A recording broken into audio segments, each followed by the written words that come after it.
DeAnna Driscoll. Hi, Robbie Lutfy. How are you? Good. How are you doing? I'm good. Thank you. I'm glad to see you. You as well. Um, so I just wanted to sit down and chat with you a little bit for our viewers, just to get to know you a little bit more. Um, Cool. they'll know you from the mini shows you've done in San Diego. The Mm, award-winning actress, thanks, DeAnna. Robbie. And you're one of my best friends, so Yes. um, we hang Yeah. out a lot. Full disclosure. Yes. Um, but why don't you just start by telling us a little bit about your creative journey and how you got to San Diego and all of Um. Okay. That's a long story. Let's see. When I think about it, I think more in terms of maybe like a couple little specific things that tended to kind of get me here. So maybe I'll hit on those a little bit. My family tells me, this is before I don't have any memories of the earliest stuff, but that I, from a very young age 3 or so, was saying, I want to be an actor. that. And they're all like, okay, that's cute, And I never wavered. It did not matter. My entire life, that was it. But when I was like 3, we took road trips all the time as my family. And so I had a captive audience, like they were stuck in the damn Pontiac with me, right? So, so I would do these shows, like literally talk for 3 hours, but create characters and have a through line, if you will, like tell the whole story, but all of them were made up. And then, so I remember doing that, and my family then just like, they got it. And they were like, well, this is who she is. This is what she wants to do. And they never wavered in their support of me, which I think is enormous. And one of the reasons why I have been able to do it. They supported me all along. I always, you want the big, I want to go to New York thing. And I started working as a nanny for a family two very prominent visual artists. And I started nannying for them, and they had a place in Colorado where they did a lot of their work. That's where you grew up, Colorado. Yes, I grew up in, a little mountain town, tiny little mountain town in Colorado. And so they would go there to work, like to remove themselves from the city. And they would go, and they had this house up in the middle of nowhere in Colorado, and the closest place to even get close to getting gas or groceries was 45 minutes away. And so with them, they said, we're going to go to New York every once in a while. And I was like, okay. So the first time we went, I literally am like 19 years old, had an infant that I had to care for in New York City.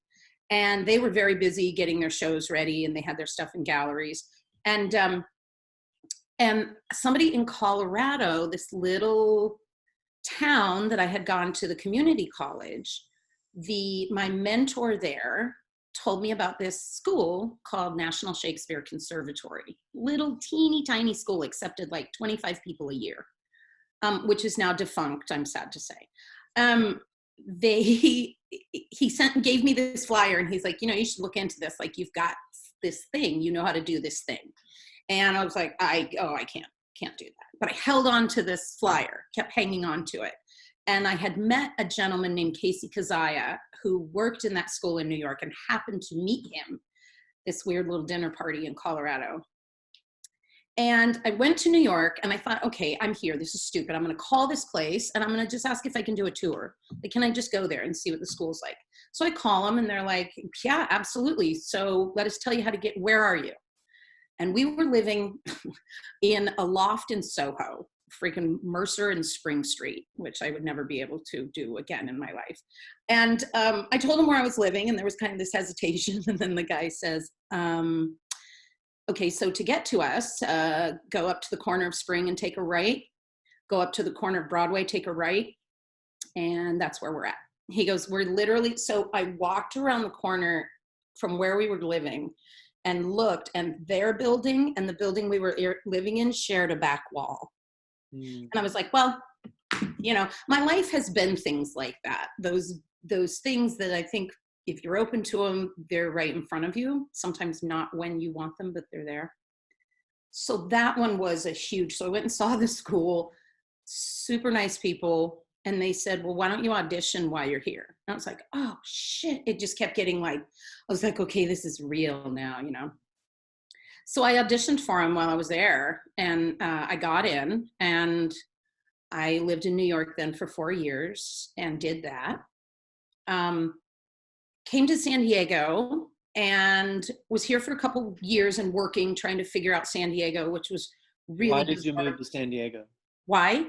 Yeah. For love, for my now ex-husband Bella's dad.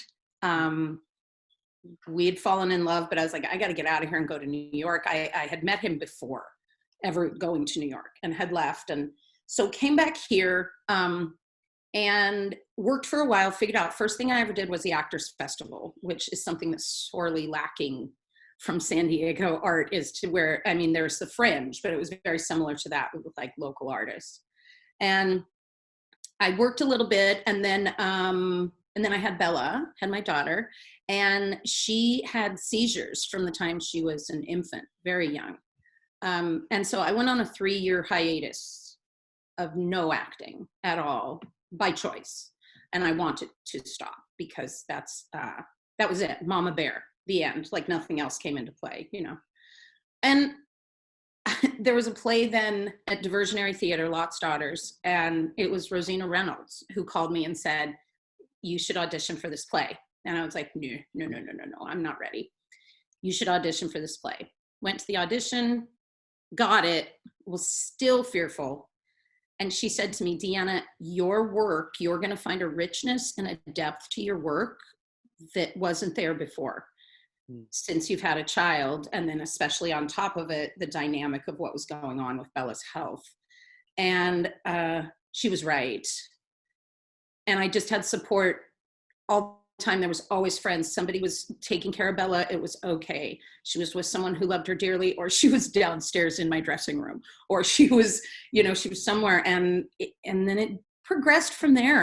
And here we sit, you know, all these years later. So those are like 3 big things that I think sort of just tapped into where I am now as an artist. Love Rosina. Yeah, she got me back on the stage. So you've been able to work in San Diego at the big theaters and the smaller upstarts, and so you have like you've done your one-woman show and self-produced it, and so I wonder what if you can reflect back on maybe something that you are really proud of, that you look back and, you know, it doesn't have to be something that we worked on together. I think that we've worked together 5 times. We've done 2 fully produced shows and then 3 workshops of shows together. Oh my God, you're right. Yeah. Yeah, I got a good Robbie Lutfy record. That's pretty good. Pretty good. Well, you know, it's funny that you say it, and then of course it does come up. The first thing that comes to my mind is the effect of gamma rays on Man in the Moon Marigolds. So yes, it is something that we worked on together. I have many shows that I am proud of and people that I'm honored to work with over and over again. It never goes unnoticed to me how fortunate I am to work with people in this town. That experience was extraordinary in so many ways. From the first moment you and I met, we hadn't truly met before then. We were both like fans of each other's work, but had never met. And then I was just like, I'm just going to go meet this guy. I got an audition for this person. And then you talked about how much you loved gamma rays. And I'm like, I can't believe he adores this play. Like, this wasn't just a play of random, like, okay, let's do that show. Like, it was a love of yours. So going in from the first moment, I feel like we were both like, because I was madly in love with that play. And so there was that. And then you mixed into that some of the finest designers, actors, stage manager, everybody that I worked with. There was a true family dynamic. And there was no one who was there to sabotage. There was no one, you know what I mean? Sometimes it feels like unintentionally the work is sometimes being sabotaged by someone in the show. And I don't think intentionally. And I think everybody put their egos aside. They put their hubris aside. And we came in and we did ugly rehearsals, which are the most beautiful thing in the world. And nobody was afraid to get messy and snotty and weird. And there was joy every day in that room. And it just resonated and was carried onto stage. And, you know, I've told you before that, like, the design, the lighting, set and sound design, those in particular, they were also characters in the play. I mean, like, that sound design drove me every single night. I heard those sounds come up. That was a part of Beatrice. And the light, I mean, that set, that monstrous, beautiful set, like, there are just so many things. And it truly was one of, I think, because of the environment that you created, then it allowed us to really let go on stage. And I think it's one of my most centered pieces and most honest pieces I've ever done, because I knew I was allowed to. Nobody was going to stop me from just really honestly telling the truth, not working for anything else but the truth. So that's one of my top ones. I often tell people when actors ask me advice, I always say never be above anything. For example, DeAnna Driscoll comes to every open call we have. She doesn't need to. We know she is, but she wants to seize the opportunity to act and try out at something else that maybe I would never have guessed that you could do.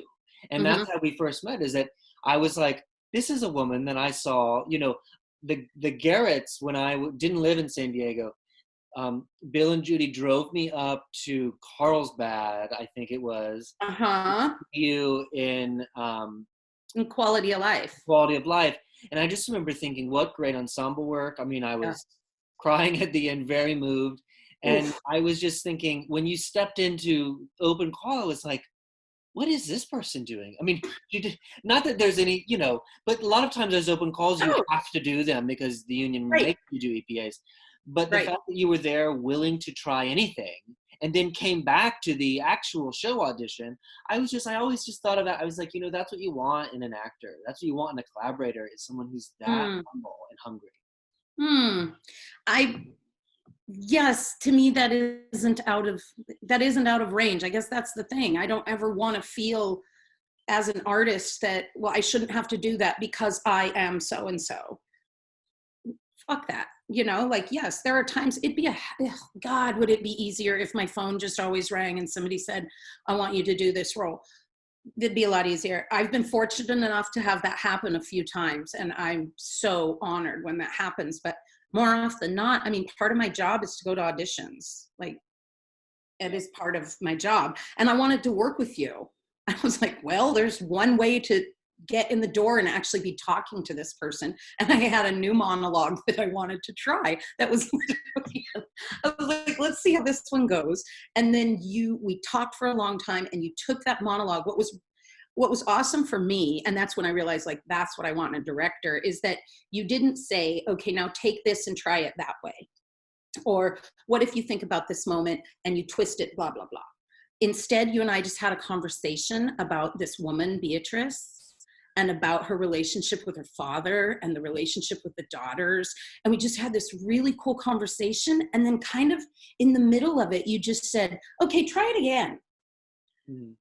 And I redid my monologue, and it went places I didn't even consider doing the monologue that way.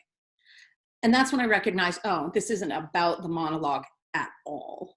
It was about communication between actor and director. And it was just done like in such a way, it was storytelling. We sat and talked to each other. It wasn't get more angry here. And what if you manipulated that moment to do this? And, you know, it was none of that. It was like conversation. Okay, why don't you try it again? And I just had such a good time. And I was like, damn, if he works this way, if this is how the rehearsal space is, I want to be in it. And I'm fortunate. It was the beginning of you being stuck with me for the rest of your life. Lucky me.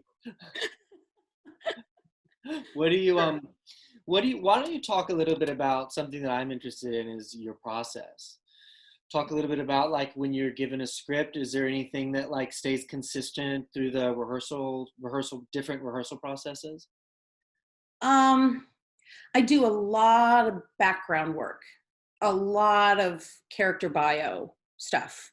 So use what the playwright has very clearly put in the play. The playwright is king or queen. They are it.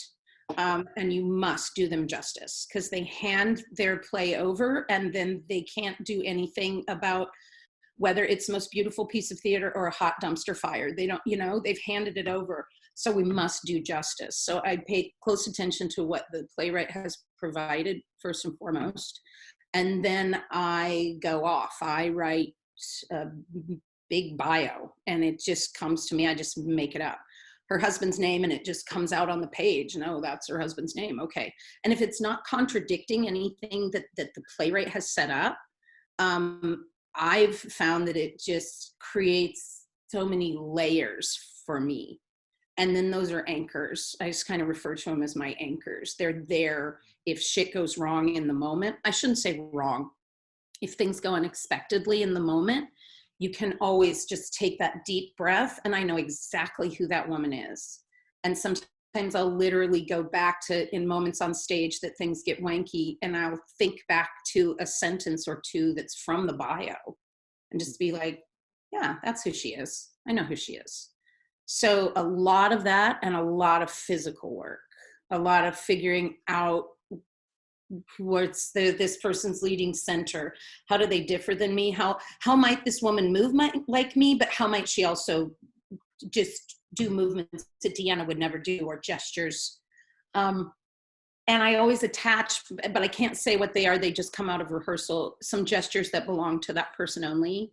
Mm-hmm. And some people, I don't know, that might sound like a trick, maybe. I don't know. I see it again as something like to go back to. I mean, we all have our gestures, that we do as people. And like one of my characters, I remember when she's actually it was Beatrice.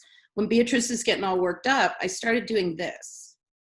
And I just did it in rehearsal one day because I think DeAnna was getting frustrated. And I was like, and then I realized every time Beatrice started getting frustrated, I started doing this.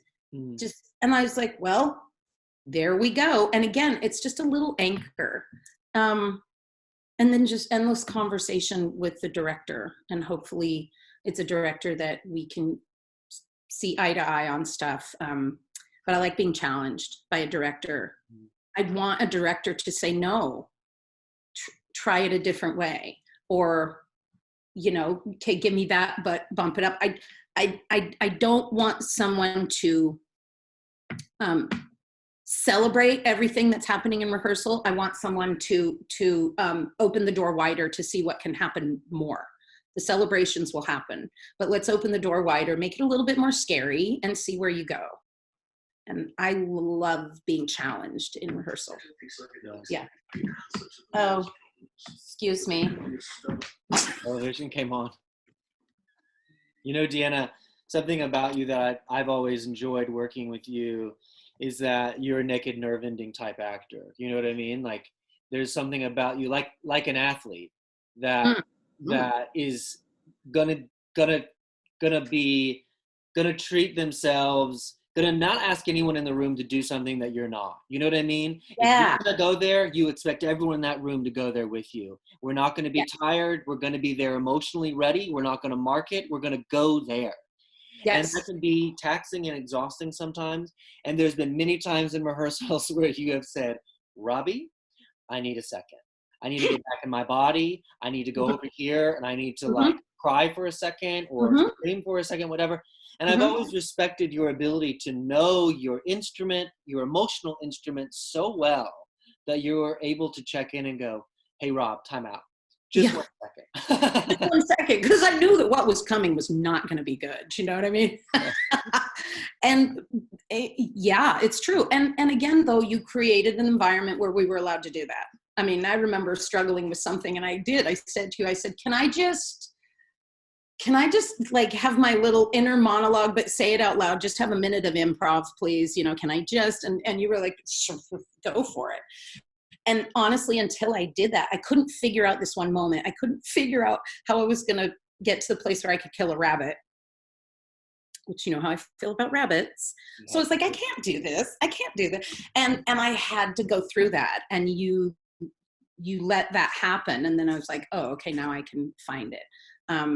I think though, if you start pulling away from your nerve endings as an actor, if that makes sense, if you start getting to those moments and they scare you so much that you don't go there, it's hard for me to understand, how's the audience going to go there? How is the audience going to be so moved that their heart is palpitating, or they're feeling a little sick to their stomach, or they're laughing so hard they're crying, or they're questioning who they are as a human because of something they're walking on stage, like something that they're seeing in front of them. So I've always just been that way. It's just been balls to the wall. And I actually, at periods of my time, I've been told I'm too intense. It's too much. And I can appreciate that. I'm certainly not made for all types of theater, but I always also kind of go, okay, you know, like, that's fine. Not this one, you know, but we have to have our nerve endings showing, if you will. Yeah. Yeah. Yeah, your fellow actors are always very complimentary of you, how you take care of them on and off stage, and how no matter what happens, you both have permission.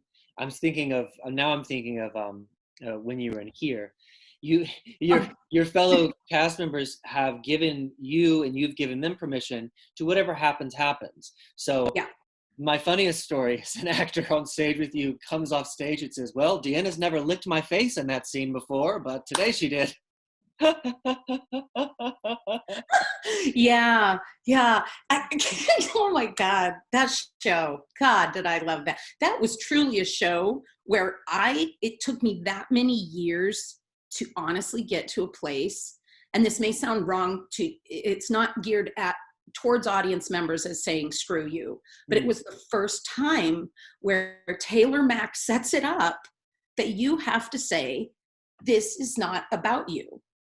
I will take you there, you'll go on your own journey, but I'm not waiting for you. That was one. And it was like, I'm here to welcome you in, get on the train, but fucking get on now, because it's leaving in like 2 seconds, you know? and it's an ugly ride if you don't get on. And I think it's important to be consistent for your fellow actors so people know what's coming next, but you must be playful. And if you're truly in the moment, something's gonna go a little differently. If you are truly in that moment with those people and they trust you, we're good. But we had, it was Dylan, right? You're talking about the other actor who there was an exit that I had that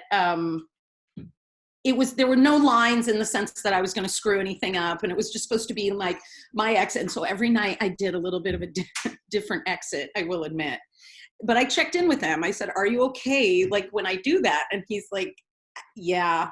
I think he thought he didn't have any other choice. But no, he said, yeah, I'm good. This is fun, you know?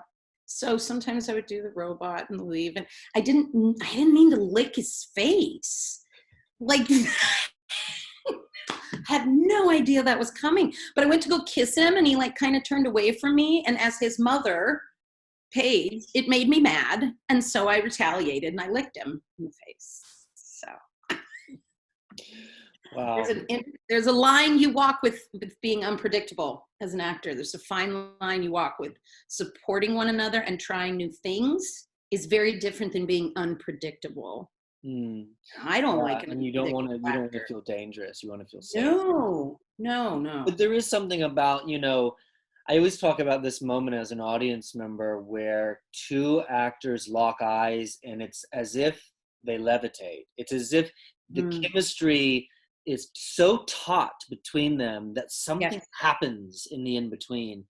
And it's that thing that you go, I can edit that thing. I can help craft that thing, but I can't make that thing happen as a director. That's an actor. Actors have to commit to that moment. Yes. And great actors, let a director just edit. I find when I'm in an audition, I know when I really love someone because I have 1,000 notes. Oh, Because interesting. I can work on the play all of a sudden. Right. I'm seeing the play. I'm hearing it for a new way. I'm seeing how that light moment could look, you know? Right. But if an actor's not bringing it for me, I'm always like, I don't know how to note this person because all my notes are going to be about teaching them. And that's not my job. Right. Right. And that's a tough thing when you come into ensemble. I mean, that's everything. It's a roll of the dice. You don't know what you're going to get. And that's one of the most exciting things about it. And it's also one of, sometimes can be, for lack of a better term, the downside, that you don't ever get those electric moments that you're talking about, where the actors truly levitate. I like that term for it. And I've been fortunate enough to have moments like that with actors in this town, and it's different. It's different, and then it does allow for everything and everyone in the room to breathe. Hmm. Mm. Now, what? Let's go to something that we've talked about recently, especially. So, how do you think theater will shift during and after COVID? What do you think is going to happen? What do you think it'll look like? Well, it will look different because it is different. It's that simple. We're in a time, it's unknown to all of us. We're in a time where, my heart breaks every day thinking about all of my friends who are artists who immediately were just screeching halt, yourself included. I mean, I'm fortunate enough to be a teacher and still be receiving a salary. And I'm grateful for that because so many people, I'm like, oh my God, their livelihood just stopped. And so now we have to figure out, okay, the next step though, I think it's really important that we as artists, we cannot sit around and wait for the doors to open again. Yeah. Because if we as artists can't figure out how to do theater in the interim or during this, like, what the hell? I mean, we're artists. That's part of our job. Part of our commitment to society is to figure out creative ways to share stories. That's what we do. Visual artists, musicians, dancers, everybody. That's our job, is to hold the mirror up to society a little bit. And if we kind of just sit back and go, oh, we're going to wait this out, we're in trouble. I never want to see the traditional, beautiful side of theater go to the wayside. I love when those lights go down in a room and 300 people are sitting there and those actors walk on the stage and those lights pop up and you breathe in the same air and you're like, that is unlike any other art form. However, we must, it's society has changed, or our makeup has changed right now. We must go with that. So like you and I talked, I think we talked the other night, talked about we have to run towards it. We have to run towards this instead of shy away from it, which, our first responsibility, in my opinion, is to be a responsible citizen of this United States and do the right thing and wear the damn mask and be mindful of your social distancing. All of this is our responsibility first and foremost. Second, for me, is my responsibility is to art and to the continuation of it. And we are in a time of destruction. And out of destruction comes rebirth. Rebirth cannot exist without destruction. Destruction can live on its own. Rebirth, it doesn't exist until something has crumbled and fallen down. Theater as we know it has crumbled. It doesn't mean that it can't come back in the form that it was, but it is, what an incredible opportunity amongst all this horrible sadness and difficulty, though, the opportunity to look at art differently, look at theater differently. I think it's going to just create this, I think some crazy, amazing stuff's going to come out of it. But I keep thinking, that's what kept coming to my head. Renewal can't exist without destruction. Okay, so we're living in the destruction. What does the renewal look like? And you know, growing up in Colorado, like forest fires were, I mean, that was just something that happened in the summer. In the spring and in the summer, you're going to have forest fires because we lived right in the middle of the mountains. And my dad was a volunteer firefighter. And I remember when you would hear that huge siren in town go off, like being really, really scared, but also like really proud. Like my dad's a badass, you know, he's going to go into that fire.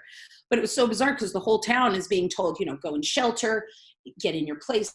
You know, it's kind of like what was happening now. And then you had these specific people running towards it, just like the essential workers are right now for us, like running towards it as we're trying to do our part and stay away from it. And my dad would come home safely, and then we would drive up and we would go look at where the fire was. And he would explain to us, so this ridge started and then it jumped over here, went down close to the river. And it was really fascinating. My dad would explain the destruction of kind of what happened in the process. And I remember though, just being, I would cry and be so sad as a little kid because I thought about animals losing their homes. And I thought about all the plants and the trees and the birds, everything was silent and dark. But then without fail, that next year, green buds start popping up. You're seeing squirrels there again. You hear more birds. Like the rebirth had to happen out of the destruction. And so I want to see theater. We've got to figure it out. We can't just shrug our shoulders and say, I don't know. I want to see it happen in ways that, you know, where we're doing site-specific stuff. I think site-specific is going to be really important. And I think inclusion is going to be really important. Figure out how to make the audience members part of the art. They're not observing the art. They're a part of it. Maybe theater artists are telling their stories.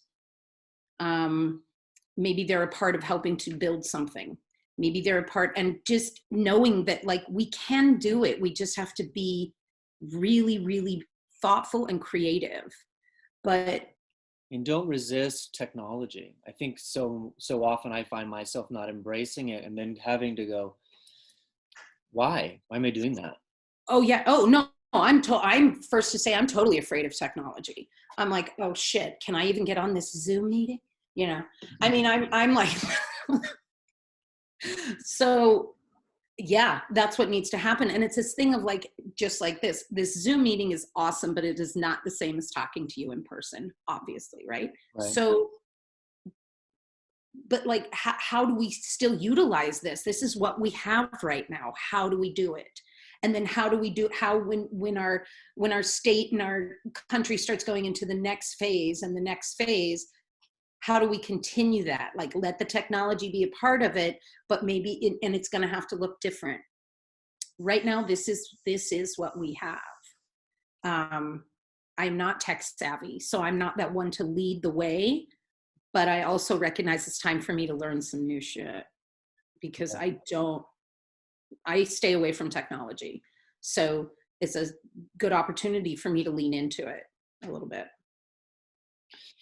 Yeah, and I think that there's something you mentioned about like creating equality and inclusion. I think not just in who makes up our audiences or who makes up the artist telling the story or what stories are we telling. I think and also in the models in which the ways in which we make theater, produce theater, I think are going to have to shift because somehow along the way, it's become a bit of an oligarchy. And it was never intended for that, you know? In the Festival of Dionysus, the idea of theater was birthed with this idea that the power comes from below and floats to above. Not the opposite. Not that there is one or a few artistic leaders that hold the keys to the kingdom. No. Right.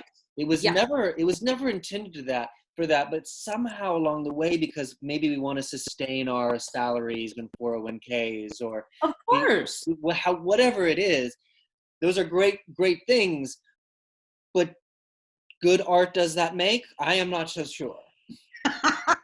Yeah. Well, change always starts from the ground up. Mm-hmm. I teach that to my students. I'm like, the people at the top of the ladder, why the hell would they change anything? And I'm talking generalizations right now. If it's working for you, you're not going to change anything. It starts with the people like us at the bottom saying change must happen. And it's gotten to a place. I mean, it's funny because my agent, who doesn't do theatrical stuff for me, but my agent always says, DeAnna, you forget it's show business. I'm like, I get it, but and so that's what's happened is it's I think the business end of it has taken over somewhat, because you can't do the theater without the asses in seats. That's right. Absolutely. But you can't do it without the artists either. And the artists are often the least paid, the lowest paid of the whole thing. And here's the irony, in an arts organization.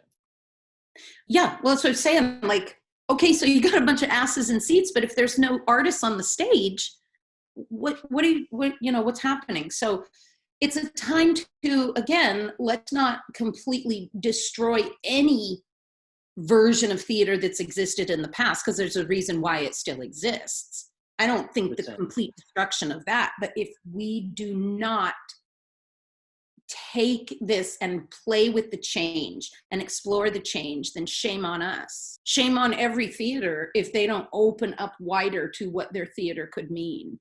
Shame on every artist who doesn't. I mean, it's a scary time, but it's like lean into something. Yeah. And think about, arts organization. The organization part of it has taken over the art part of it. In cases all over the country and all over the world, frankly. So, yeah, making it more about the artists and figuring out more about the artists and the connection with who we're doing the art for and with. It's an amazing opportunity to pull in younger people to get this passion about theater and keep our audiences we have now at the same time would be the hope, is that it's something that's exciting for both. It's not just one or the other. And young people can't afford tickets in general. So it's like, here's an opportunity. You don't have to buy a $70 ticket. Let's see what happens when we meet in the park instead. Yeah. And let it be about the artists. Yeah. Making it an idea factory, making it truly radically inclusive and starting conversations with the community, I think sometimes you lose sight of it because the demands of how we make theater or used to make theater, you're constantly having to work to the next job. Even in a full-time position, you're constantly going, I'm working on 5 shows at once, and sometimes you don't take a second to go, wait a second, I need to make sure I'm taking care of the flock, as a preacher would say, right? Yes. Yeah, it's true. We have to take care of each other. And people, in my opinion, people are going to want connection more than anything as this continues, this thing that we don't know how long it's going to continue. So instead of saying, well, we just can't do it right now because we can't all be in the same room, it's a fucking cop-out. And that can't be the way. So like, okay, how do we get a group of people in a way that they can be sharing art and not have it look old school, if you will? So I think there's got to be opportunities. We talked about like scavenger hunt theater, things like go around the city and see different things that are going on. There's a scene of 2 people over here that's happening in this parking lot, and there's that over there and that other side of town. And I mean, I don't know. We have to think so far outside of what we've done. And to me, that's exciting. And we need to be asking questions and not negating, because often we go, well, it can't happen because blank, blank, blank. Right. It's like, just try. Can we just try it? Right. And there is something, I mean, we can have our opinions about like what we enjoy doing or making in theater and what that looks like. But right now, because we can't have it look like that anymore, we need to we need to go back to what everyone always says, which is that theater makers are essential. Okay, well, Yeah. if they're essential, then now's the time to prove it, right? I mean, more essential than other. Yes, now's the time to prove it. Now's the time to be like your father. The fires are happening, and we're running Yeah. towards the fire. Yeah. Yeah. To figure out how to remind people of their humanity or make them laugh or give them a sense of, because the one thing that you get as an audience member to live theater is you hopefully will leave with a better sense of where you belong to the whole, right? Yeah. How you Yeah. belong to the community in which you're living in. Right. And so Yeah. how do we keep that happening? Right. Right. And theater should start conversations. Theater should, one of the most exciting things for me is if I can happen to sneak out of the theater and I'm walking behind like audience members that don't see me or simply don't recognize me. And I'm walking and I can hear their conversation about the play. And I just get off on it. It's like one night there were these two people, I did the play Bethany at the Globe, and these people had walked out and I happened to walk behind them and they were going at it with each other. And the guy's like, there is no way that she actually killed him. Now, why would she kill him? You know, this kind of stuff. And the woman was like, are you kidding me? If I was fighting for my child, I would have, and it's fascinated. And like, I went past my car and just kept going because I wanted to follow them, just to like continue, hear their conversation. And that's it. Like, we must include the conversation. Theater's supposed to make you walk away asking questions, not giving you all the answers. And so here's an opportunity, ask people questions, ask them what their experience is like, talk to them. They're gonna want to feel a part of something bigger. And that's what art is to me. Art is essential because it's bigger than all of us combined. Yeah. And so you're right, you wanna be a part of something bigger. And you know, one thing I thought of too, like I worked for an artist, a glass artist, and she would often barter for other pieces, different artist stuff that she loved. And I was like, the hell don't we barter more in this society? I mean, think about it. Like, why are we not bartering more for goods and different services and things like that? And so like, it's an opportunity, maybe somebody who knows how to build something. We can say, hey, we need these. I have a garage. I can build it in my garage. Some random dude. And he gets to be a part of this creation of theater because he's a guy who had, you know, he's quarantined, but he's got his garage and he can build this thing. And then he can, and then an artist can use it in a different way, or like, I don't know. I just think there's, we got to go back to some basics, and we have to be willing to have it look ugly and unpolished. And when I say ugly in theater, I actually mean like something really good. When I say that, when something gets a little ugly, I like it. If I said stinky, that would mean. But looking ugly is good. And I think it's going to look a little ugly for a while, but that's good. Yeah. What do you have anything for show and tell? Oh, show and tell. I do, but I'm going to have to like 2 seconds. Okay. Should I sing while I'm doing it? Da, da, da, da, da.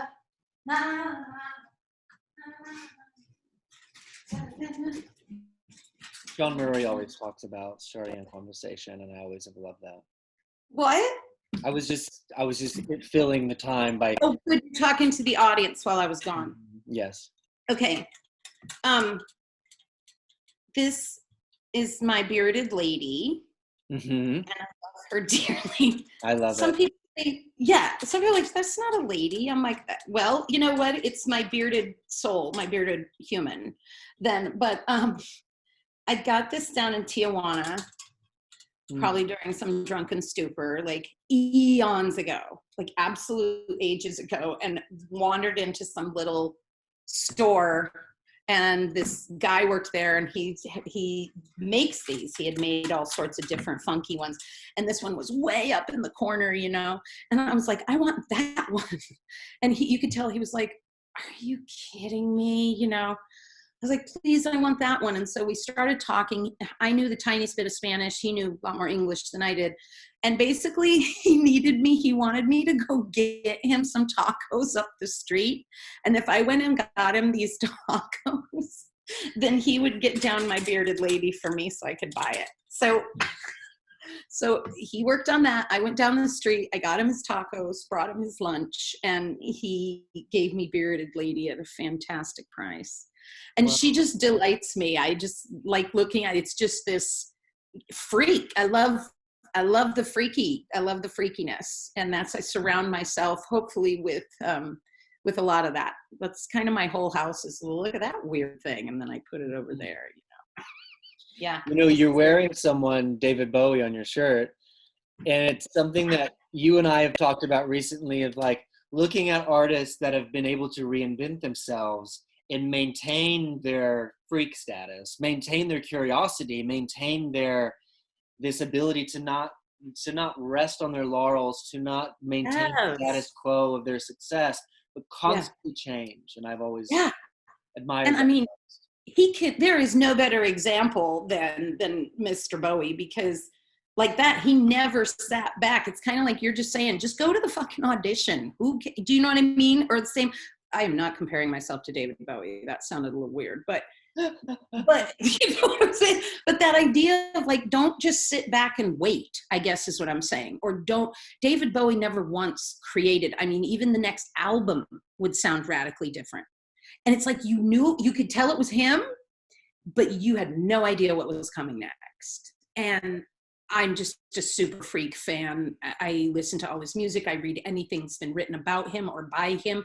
All of his artwork is phenomenal. Like, yeah, he encompassed the idea of being an artist, and he never shied away. I mean, that's a person who I feel like ran towards the fire, like really, yeah. Do you want to leave us with anything, DeAnna? Anything encouraging? I think we have grand opportunity here. I think we cannot ignore the upset of our time and the fear of our time, but I also think we need to embrace it. We need to hold one another closely in our hearts until we can do it in person. And we need to recognize the value that we have as artists and as humans. And I think we need to lean into the unknown a little bit, but to recognize there are endless possibilities right now. Artists are powerful people with powerful messages, and we have opportunity right now to share those messages. And it's going to look different for everyone. And I can't wait to see what people create out of this. I think there's going to be some things of beauty. So in a very strange way during all this, I'm highly encouraged as an actor and as an artist. Thank you, DeAnna. Thank you, Robbie. I appreciate it so much. Bye.